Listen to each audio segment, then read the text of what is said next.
abstrak. Pengangguran adalah isu penting yang mempengaruhi individu, ekonomi dan masyarakat. Terdapat 3 jenis pengangguran, iaitu pengangguran geseran, struktur dan kitaran. Faktor-faktor yang berkontribusi pada pengangguran meliputi perubahan struktur ekonomi, kemajuan teknologi dalam sektor manufaktur, serta variasi musiman dalam industri seperti pertanian dan perikanan. Menurut statistik terbaru, tingkat pengangguran di Malaysia tetap terbesar 3.6% pada Januari 2023 dengan penurunan jumlah penganggur dibanding bulan sebelumnya. Untuk mengatasi pengangguran, diperlukan pendekatan komprehensif yang melibatkan kebijakan ekonomi, program pengembangan keterampilan dan sistem dukungan sosial. Istilah pengangguran merujuk kepada situasi di mana seseorang yang aktif mencari pekerjaan tetapi tidak dapat mencari pekerjaan.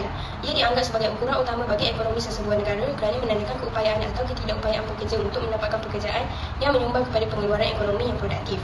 Ia tidak termasuk orang yang meninggalkan tenaga kerja atas sebab seperti persaraan dan kehilangan upaya. Ukuran pengangguran yang paling kerap digunakan adalah kadar pengangguran. Kadar pengangguran yang tinggi menandakan ketidakstabilan ekonomi, manakala kadar pengangguran yang rendah menandakan ekonomi bagi sesebuah negara itu berada dalam keadaan stabil.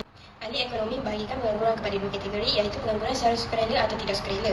Pengangguran secara sukarela bermaksud seseorang itu meninggalkan pekerjaannya dengan rela, manakala secara tidak sukarela berlaku apabila individu itu telah dipecat atau diberhentikan kerja. Definisi pengangguran.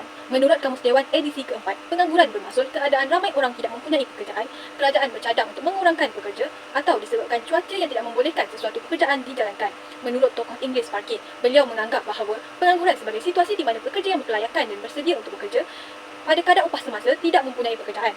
Pertubuhan Buruh Antarabangsa pula menyatakan bahawa pengangguran dilihat sebagai individu yang tidak mempunyai pekerjaan, aktif mencari pekerjaan dan bersedia untuk bekerja dalam satu tempoh masa yang telah dipersetujui oleh kedua-dua pihak, iaitu majikan dan individu itu sendiri. Jenis-jenis pengangguran. Pengangguran dapat dibahagikan kepada 3 jenis, iaitu pengangguran geseran, pengangguran kitaran dan pengangguran struktur. Pengangguran geseran berlaku dalam jangka masa yang pendek disebabkan oleh proses pekerja meninggalkan satu pekerjaan untuk memulakan pekerjaan lain. Ianya termasuk masa yang diperlukan untuk mencari pekerjaan baru. Ianya sering berlaku semasa ekonomi melambung atau mengalami inflasi.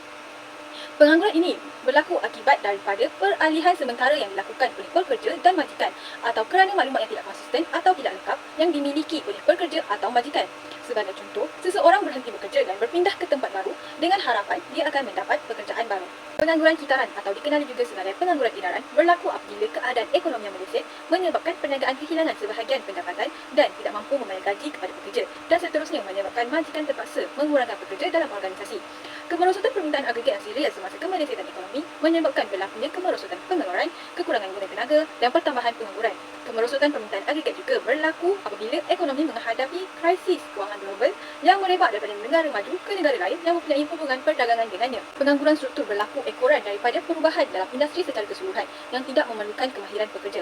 Ia wujud apabila kegiatan ekonomi yang berorientasikan pertanian berubah kepada kegiatan ekonomi berorientasikan perkilangan. Kesannya, golongan petani akan menjadi penganggur kerana keperluan guna tenaga dalam sektor pertanian semakin berkurang dan mereka tidak mempunyai kemahiran yang diperlukan dalam sektor perkilangan. Pengangguran ini merupakan pengangguran jangka masa yang panjang dan sukar diatasi kerana sesetengah penganggur memerlukan jangka masa yang panjang untuk memperolehi pekerjaan yang sesuai dengan kelayakan mereka atau mendapat kemahiran lain. Terdapat beberapa faktor atau punca berlakunya pengangguran di Malaysia. Apabila keadaan ekonomi dunia meleset, maka keadaan ekonomi di Malaysia juga meleset kerana Malaysia mengamalkan ekonomi terbuka. Pembangunan ekonomi menyebabkan perubahan struktur ekonomi dari sektor utama iaitu pertanian, perhutanan, perikanan dan peternakan berubah kepada sektor kedua iaitu pembuatan dan pembinaan yang lebih moden dan menguntungkan kepada tenaga buruh di Malaysia.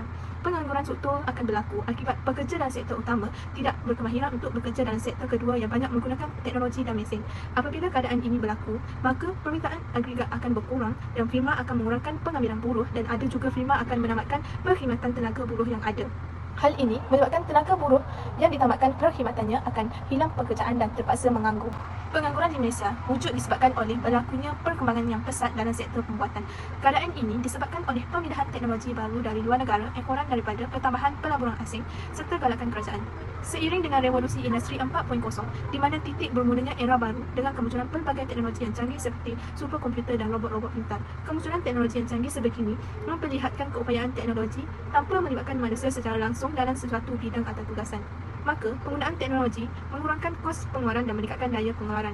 Ramai pekerja dalam sektor pembuatan digantikan oleh mesin. Malaysia merupakan sebuah negara yang beriklim khatulistiwa iaitu menerima hujan sepanjang tahun dan tiupan angin monsun pada masa tertentu. Setelah itu, kegiatan ekonomi seperti penoreh getah dan nelayan terpaksa menanggung risiko pada musim tersebut kerana terdedah dengan cuaca dan musim. Sebagai contoh, nelayan di pantai timur semenanjung Malaysia, terutamanya di negeri Terengganu, terpaksa menganggur pada musim tertentu iaitu antara bulan November sehingga Februari kerana tidak dapat berlaut kerana angin yang kencang dan laut bergelora.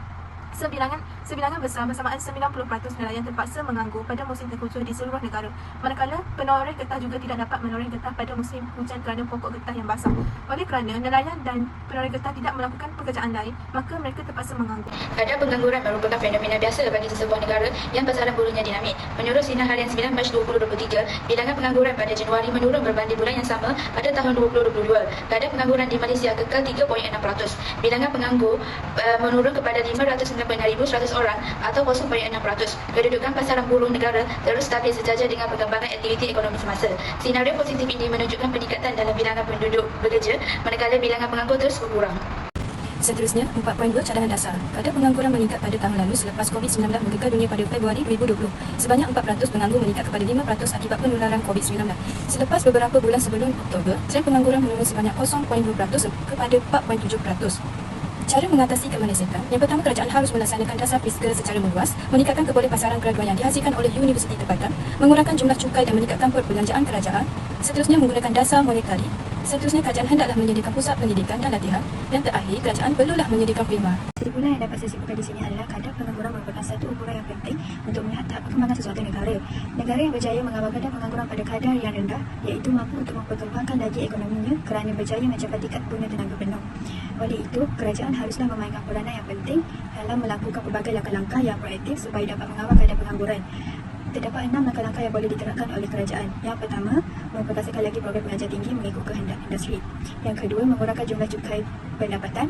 Yang ketiga, meningkatkan perbelanjaan kerajaan. Yang keempat, mengamalkan dasar fiskal iaitu dasar monetary. Yang kelima, menyediakan pusat latihan dan pendidikan. Yang keenam, memperbanyakkan bima.